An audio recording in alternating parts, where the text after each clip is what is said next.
Yaitu kenapa sebelum menikah saya rajin beribadah dan kenapa setelah menikah saya agak kurang bersemangat dalam beribadah.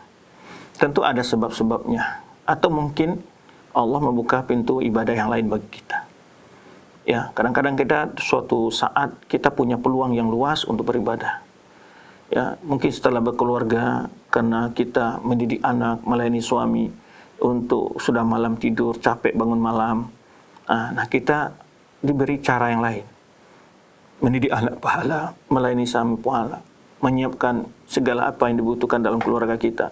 Kita niatkan dengan amal soleh, insya Allah jadi pahala semua. Itu pahala semua.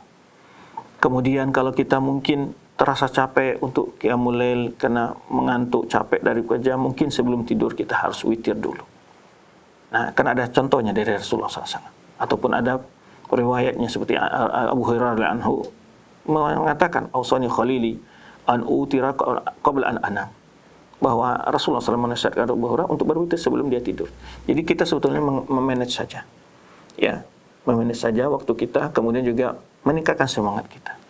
Bahwa peluang kita untuk meraih surga Allah itu bukan hanya dari sisi satu jalan ibadah. Banyak sekali ibadah-ibadah yang bisa kita lakukan. Ya, berzikir, berdoa dan sebagainya. Bersolat kepada Nabi SAW. Ya, dan seterusnya. Maka dari itu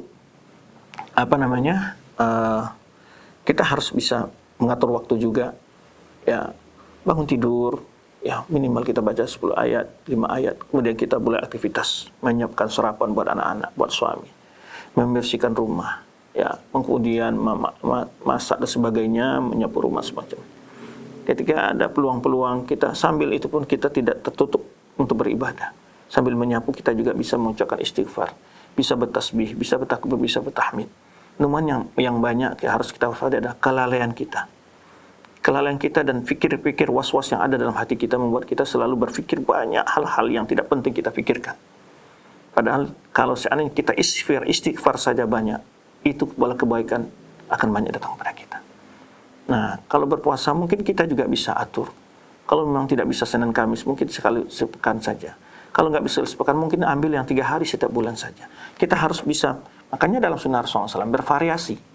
Dan sunnah-sunnah itu bisa diambil oleh orang sesuai dengan kondisi dan kesibukannya. Ya, peluang untuk dia beribadah.